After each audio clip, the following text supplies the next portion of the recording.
അസ്സലാമു അലൈക്കും വറഹ്മത്തുള്ളാഹി തആല വബറകാതുഹു.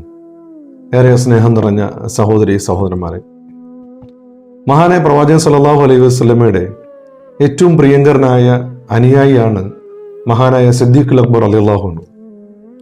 പ്രവാചകൻ സല്ലല്ലാഹു അലൈഹി വസല്ലമ ഒരിക്കൽ റബിയ എന്ന് പറയപ്പെടുന്ന ഒരു സഹാബിക്ക് കുറച്ച് സ്ഥലം വീട് വെക്കുന്നതിന് വേണ്ടി അനുവദിച്ചു കൊടുക്കുന്നുണ്ട്.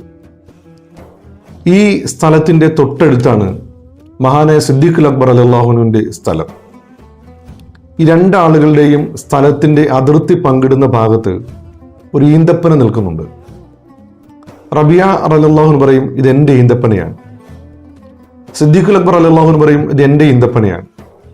രണ്ടാളുകളും തമ്മിൽ ചെറിയ തോതിൽ സ്വരച്ചേർച്ച ഉണ്ടാവും. രണ്ടാളുകളുടെയും തർക്കം മൂർജിച്ചു വരുന്ന വേളയിൽ സിദ്ദീഖുൽ അക്ബറിന്റെ വായിൽ നിന്ന് എന്തോ അത്ര സുഖകരമല്ലാത്തൊരു വർത്തമാനം പുറത്തേക്ക് വന്നു. റബിയ റളിയല്ലാഹു നിശബ്ദനായി. അദ്ദേഹം പറഞ്ഞത്, ഇനി എനിക്ക് നിന്നോടൊന്നും പറയാനില്ല.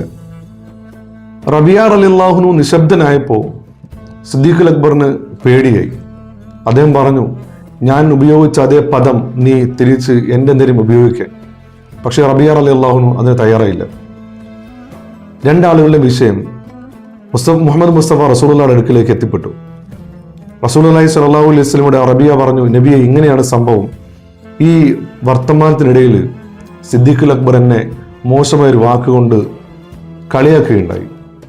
ഇപ്പോൾ ആ വാക്കുകൊണ്ട് ഞാൻ തിരിച്ചു പറയാനാണ് അബൂബക്കർ സിദ്ദീഖ് എന്നോട് ആവശ്യപ്പെടുന്നത്. പക്ഷെ ഞാനത് പറയില്ല. റസൂലുള്ളാഹി സ്വല്ലല്ലാഹു അലൈഹി വസല്ലമ റബിയ റളിയല്ലാഹുവിനെ ചേർത്ത് പിടിക്കും.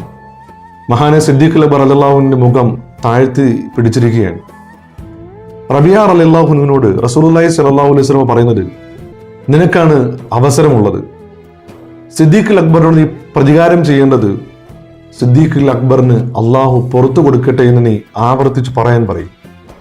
മഹാന റബിയ റളിയല്ലാഹു സിദ്ദീഖുൽ അക്ബർ റളിയല്ലാഹുവിന്റെ മുഖത്ത് നോക്കി പറയും, സിദ്ദീഖെ, നിനക്ക് അള്ളാഹു പുറത്തു തരട്ടെ എന്ന്. തീർന്നില്ല, വീണ്ടും പറയും, അബൂബക്കറെ, നിനക്ക് അള്ളാഹു തആല സ്വർഗം നൽകട്ടെ എന്ന്. ഇങ്ങനെ അബൂബക്കർ സിദ്ദീഖ് റളിയല്ലാഹുവിന് വേണ്ടി ആവർത്തിച്ച് റബിയ റളിയല്ലാഹു പ്രവാചക സന്നിധിയിൽ വെച്ച് പ്രാർത്ഥിച്ചുകൊണ്ടേയിരിക്കും.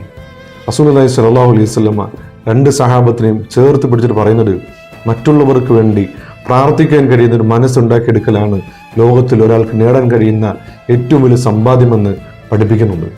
പ്രിയമുള്ളവരെ, നമ്മളെ ഉപദ്രവിച്ച ആളുകളുണ്ടാവും, നമ്മളെ അസ്വസ്ഥതപ്പെടുത്തിയ ആളുകളുണ്ടാവും, നമ്മളെ കളിയാക്കിയ ആളുകളുണ്ടാവും, നമ്മെ ചീത്ത പറഞ്ഞ ആളുകളുണ്ടാവും. അവർക്ക് വേണ്ടിയിട്ട് കൂടി നമ്മുടെ പ്രാർത്ഥനാ വേളകളിൽ ഒരിടം കണ്ടെത്തുകയാണെങ്കിൽ നമ്മളാണ് റസൂലുള്ളാഹി സ്വല്ലല്ലാഹു